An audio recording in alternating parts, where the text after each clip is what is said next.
The forest held on to the last light of the day. The sky was slipping into sunset, laying a soft orange glow between the tall trees. The sky deepened toward evening, washing the forest in a soft orange light. The leaves above shifted just enough to catch the colors, mixing cool blues with warm golds, the whole canopy moving like a quiet breath. A soft band of the evening light ran along the ground, slipping between the roots. The cracks in the soil glowed faintly, as if something beneath the surface was thinking, or waiting. Nothing moved, but the place felt awake. The four sat in a semicircle. The ackee meat was soft as a fruit, but with a stubborn chew. The saltfish was meaty and reminded you of the sea, and the breadfruit soaked up the oil like it had something to prove. Elysia ate with quiet determination, the kind that comes from long hunger. A fork never rested. Astria pretended not to watch, but kept glancing anyway.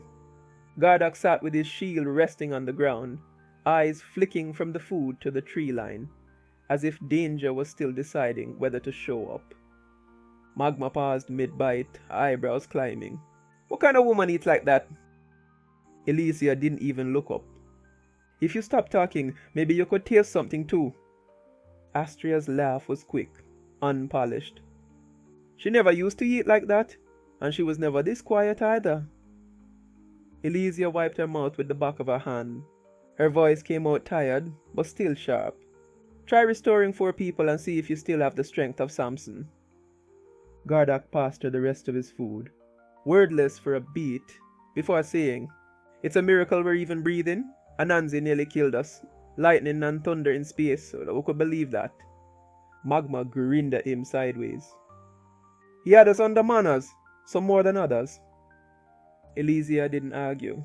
She just picked at her breadfruit, eyes down, hands trembling faintly, like her body still hadn't caught up to her spirit.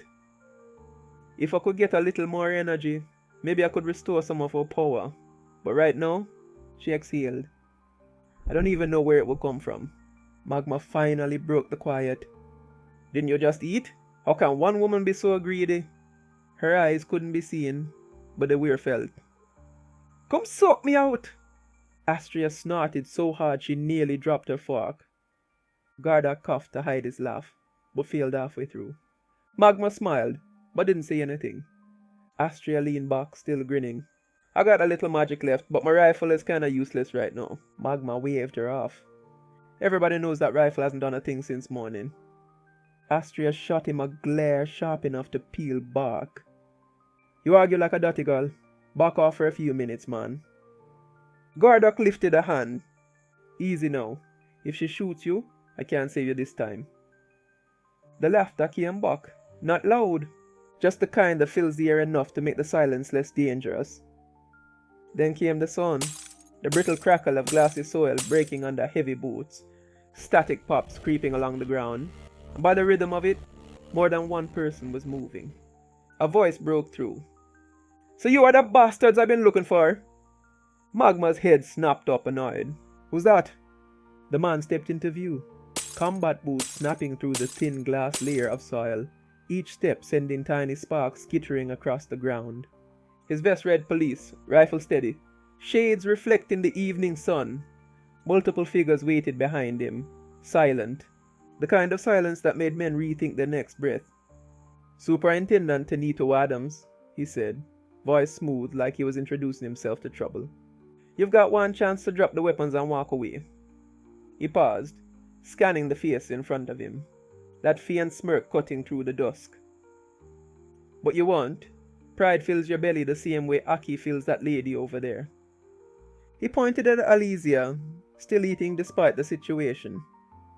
Gardock rose slowly, shield lifting instinctively more than thought.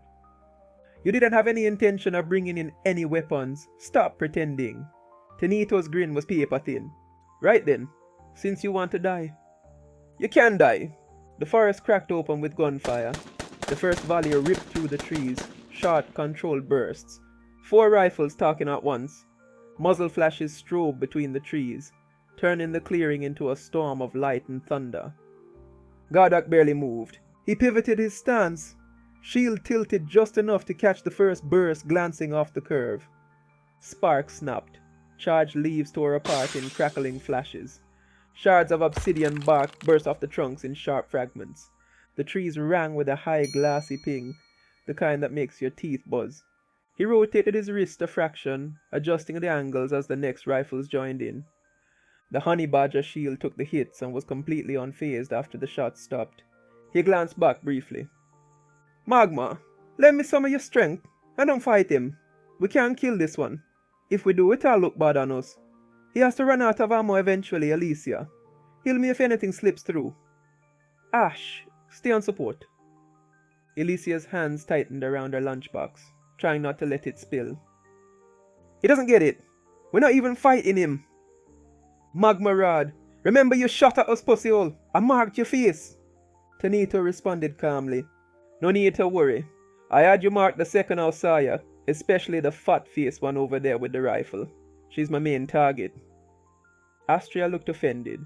Elysia, through chews, managed to say, Why is he trying to kill us? We haven't done anything. The bullets eased up for a moment, so Teneto could speak. Done nothing, and yet still I heard a gunshot from this direction. And more so, you're running from us. Astria finally popped up and said, This is really over a little Aki monster that I killed. That's hardly worth dying over. Teneto paused for a moment as if thinking. Finally he said, Aki, you're telling me you're not aware of what's happening in Ten Valley? Gardock responded, We don't even know where Ten Valley is. Teneto, still calm, asked, Then where did you come from?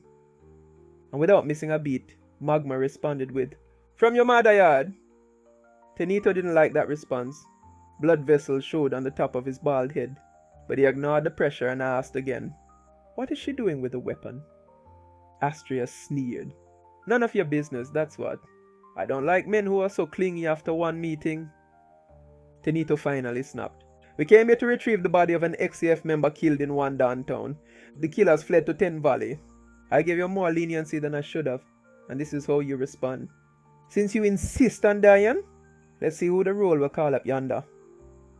Adam shifted his stance and squeezed the trigger again. The others followed, discipline gone, replaced by adrenaline. M16 roared full auto, muzzle flashes lighting up the surroundings. Obsidian bark shattered in sprays. Fused soil snapped upward in bright brittle bursts. Smoke rolled low like twisted morning fog, the forest alive with gunfire. Gardock set his feet. The shield came up a breath before the first wave hit. Sparks shredded the air around him. It was no longer bursts. It was a wall of lead. Chewing bark, slicing leaves, hammering steel. He didn't flinch, he simply adjusted. A shift of stance, a tilt of the shield. Each movement quiet, efficient, deliberate. The honey badger crest at the center caught stray flashes of light, its edges flickering with every hit. Metal groaned but held firm. Gardock's grip tightened once, then steadied. His breathing was slow, his gaze fixed ahead, focused, unbothered. When the last rifle clicked dry, the echo dragged for a few seconds, before surrendering to silence. Gardock exhaled, rolled his shoulders once, eyes narrowing through the haze. Then, a hollow metallic clink, a grenade rolled into the open. Astria! Gardock barked. I hear you, she called back. Her hand rose, and a pale blue shimmer unfolded across the clearing like rippling glass. The blast hit the barrier full force. The barrier caught the blast, crushed it inward, and released it as smoke and heat.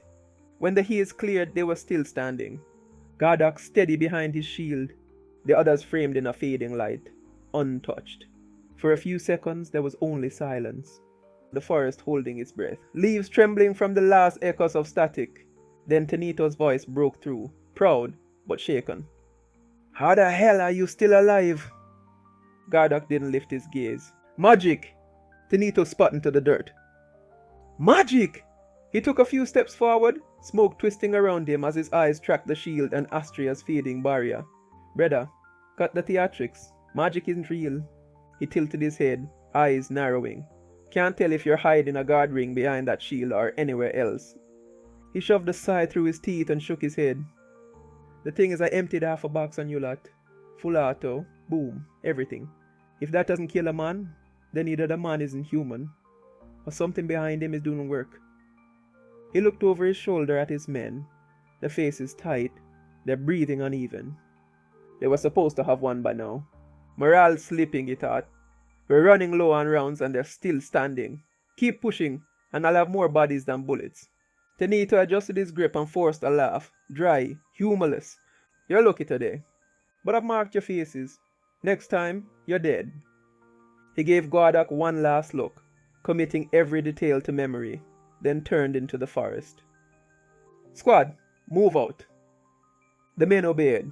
They faded into the deepening dusk, leaving only drifting smoke and the smell of cardite behind. Their boots crackled through the glassy soil as they retreated, each step snapping the brittle surface until the forest swallowed the sound. Gardock stayed still for a moment, shield raised but eyes calm. Astria's barrier shimmered once more before fading entirely, the blue light dissolving into the last orange of evening. They were unscathed, but the forest around them felt changed, like it now understood who had survived it. Elysia groaned, staring down at what used to be their dinner, the last of the breadfruit scattered and dusted with ash. Look how he made me waste good food. Cho, that was the last piece too. Gardock leaned on his shield, calm but tired. You had mine earlier, remember? I'm fine. She blinked at him. Yeah, you did hand me that. Magma smirked. Don't tell me generosity giving you heartburn now. But Gardock was not joking. His tone dropped. You notice it? We used our power, and it didn't drain us this time. Astria tilted her head, brow furrowing. Maybe because we worked together for once. Magma groaned. Don't start with that sentimental talk. Elysia smiled, faint and thoughtful. No, maybe he's right. The seal. It feels lighter. Gardock looked down at his shield, the honey badger crest faintly pulsing in rhythm with his breath. Maybe it started when I shared that meal, the seal. It moved then, just a little. Astria rolled her eyes. So what? The universe likes manners now. Elysia laughed, shaking her head. Maybe it just likes when we stop acting like strangers. The air felt calmer now, warm and still. The last faint static settling across the glassy soil like the world itself was exhaling after the fight. Gardock adjusted his shield and cleared his throat. Alright, let's go. Magma cocked an eyebrow. Do you even know where you're going, boss? Gardock hesitated, just long enough for everyone to notice. To find more food for Elysia, Astria snorted. But there's no real reason to feed it again, it just ate. Elysia let her blood pressure cool down before speaking. Wherever we go, Gardock, make sure it's steady. Something's coming. Magma grinned. Sure it's not your belly again? Elysia shook her head. No, this time it feels like rain. One big one. A small gust passed through and the charged leaves crackled where it touched them.